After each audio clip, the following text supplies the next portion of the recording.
Look at the red line on this map. This is my location history timeline from last night. According to the GPS data log, at exactly 2:45 in the morning, my phone left my apartment. It traveled south on the interstate at 70 miles per hour. It took exit 42, which leads to an abandoned industrial access road. It drove for another 20 miles into the deep woods. And then, it stopped. The timeline shows a solid blue dot right here, in the middle of nowhere. Duration of stay was 3 hours and 12 minutes. Then, at 6 in the morning, the dot moved back. It retraced the route exactly and arrived back at my apartment at 6:45, just before my alarm went off. Here is the problem. I live alone. My car keys were on my nightstand. My car was in the driveway. And I was asleep in my bed. I know I was asleep because I have a sleep tracking app, and it recorded me snoring the entire time. So how could my phone be in two places at once? How could it record high-speed travel while simultaneously recording me sleeping in a stationary bed? I thought it was a glitch. A GPS drift error. But then I zoomed in on the destination.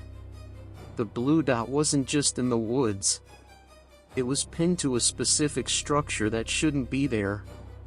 And when I switched to satellite view, the image for that specific coordinate wasn't just blurry.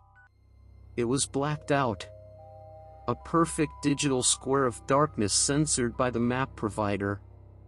My name is Eric. I am a data analyst. I deal with geospatial data for a logistics company. I know how GPS works. It relies on trilateration between satellites. It doesn't just invent trips.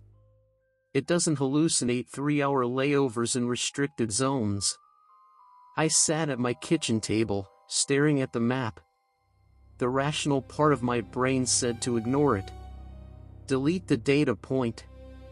Forget it happened. But the data didn't make sense. The speed variance was too consistent. The route was too precise. It navigated turns on a dirt road that isn't even marked on the standard map layer. It only appeared when I overlaid the topographic data. I decided I had to go there. I had to prove to myself that it was just an empty field. I grabbed my keys, my portable charger, and my DSLR camera.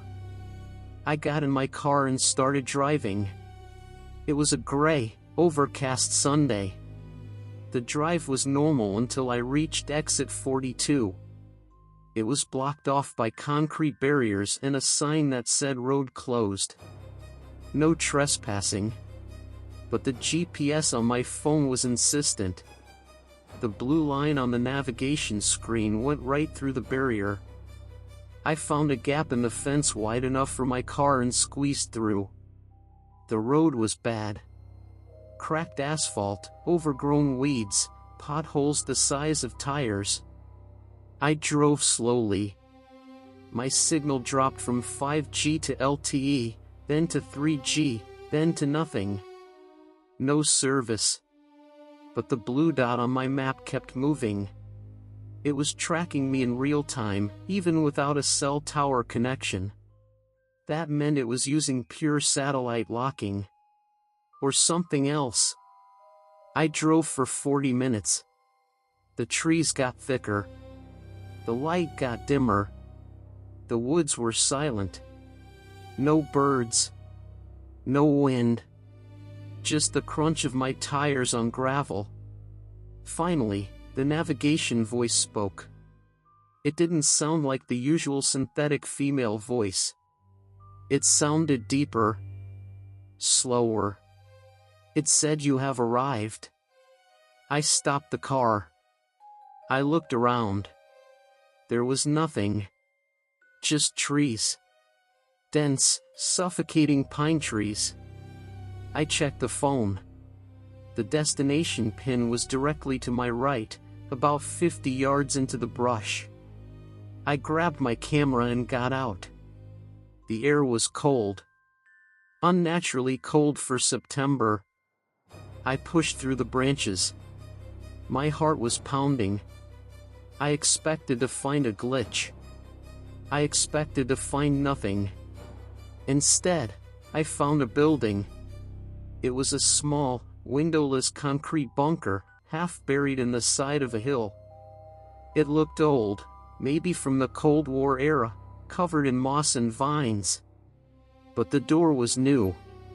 It was a heavy steel door with a modern electronic keypad. And right above the keypad was a small, blinking red light. Power. This place had power. I raised my camera to take a picture. The shutter clicked. I looked at the preview screen. The image was corrupted. Just jagged lines of purple and green static. I tried again. Same result. My optical camera refused to capture the building. I pulled out my phone. I opened the camera app. On the screen, the building was there. But there was a green square around the door handle. A focus box. And text appeared on the screen, overlaid by the system's AR engine. It said Bluetooth device detected. Connect? I froze. A Bluetooth device? Here? I tapped connect. It didn't ask for a PIN. It paired instantly. The device name appeared on my screen. It was simply labeled the archive. Suddenly, the electronic lock on the steel door beeped. A heavy, mechanical clack echoed through the woods. The door popped open a few inches. I should have run. I know that now. I should have gotten back in my car and driven until I hit the highway. But I felt a pull. A physical sensation in my chest, like a magnet dragging me toward that dark opening. I pushed the door open. It swung silently on well-oiled hinges. Inside, it was pitch black. I used my phone's flashlight. The beam cut through the dust. The room was small. In the center, there was a single metal chair. And facing the chair was a wall of monitors. Dozens of them. They were all dark. On the floor, next to the chair, was a backpack. It looked familiar. It was a gray canvas backpack with a torn strap. I walked over to it. I knelt down and unzipped it. Inside, I found a water bottle, a notebook, and a set of keys. I picked up the keys. They were car keys. A Toyota fob. I looked at the keys in my other hand. My car keys. They were identical. Same scratches. Same keychain. I dropped them. I grabbed the notebook. I opened it to the first page. It was my handwriting. But I didn't write this. The date at the top of the page was today's date. But the entry was written in the past tense. It read, "I found the location history glitch. I drove to the coordinates. I found the bunker. I went inside. I saw the screens. I saw myself on the screens. And then I realized why the phone goes here at night. It's not a glitch.